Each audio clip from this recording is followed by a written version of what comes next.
Bahan Persekutuan Perempuan Wilayah GKI Pondok Indah mengenal Injil Matius. Kerohanian sejati, Matius 26 ayat 1-5. Setelah Yesus selesai dengan segala pengajarannya itu, berkatalah ia kepada murid-muridnya, "Kamu tahu bahwa 2 hari lagi akan dirayakan Paskah, maka Anak Manusia akan diserahkan untuk disalibkan." Pada waktu itu berkumpullah imam-imam kepala dan tua-tua bangsa Yahudi di istana imam besar yang bernama Kayafas. Dan mereka merundingkan suatu rencana untuk menangkap Yesus dengan tipu muslihat dan untuk membunuh dia. Tetapi mereka berkata, "Jangan pada waktu perayaan, supaya jangan timbul keributan di antara rakyat." Sang guru ditanya, "Apakah kerohanian itu?"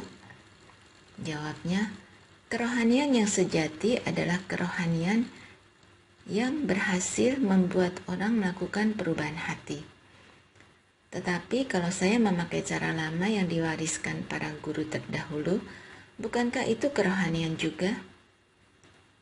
Bukan kerohanian kalau tidak berfungsi mengubah dirimu. Selimut sudah bukan selimut lagi kalau tidak menghangatkan tubuhmu. Jadi, kerohanian itu berubah, manusia berubah, demikian pula kebutuhannya. Maka apa yang dulu dianggap kerohanian, suatu ketika bukan kerohanian lagi. Apa yang disebut kerohanian tidak lain daripada cerita tentang metode masa lampau. Potonglah pakaian sesuai dengan pemakainya.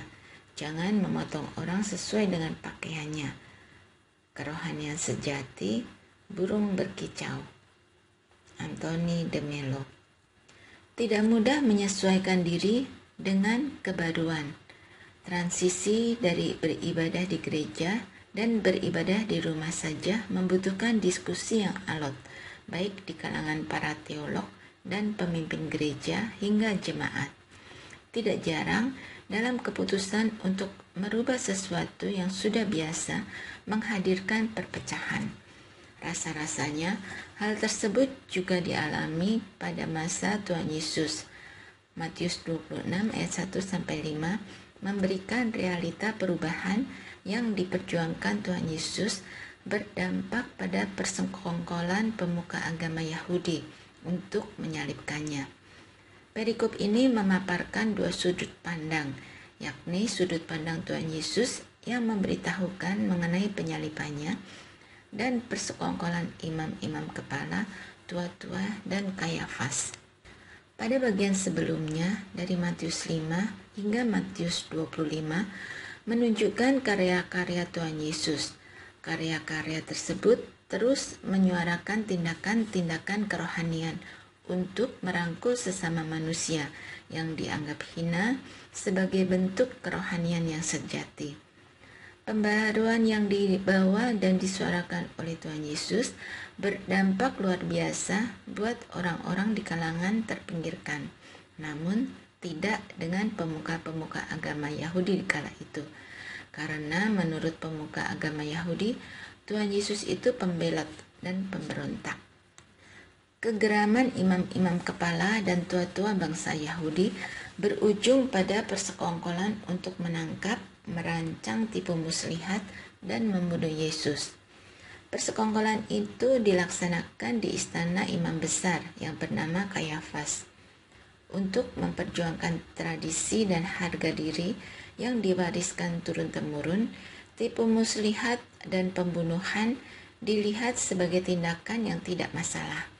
Padahal tindakan tersebut sudah melanggar hukum yang bahkan mereka selalu pelajari, yakni jangan membunuh dan bersaksi dusta.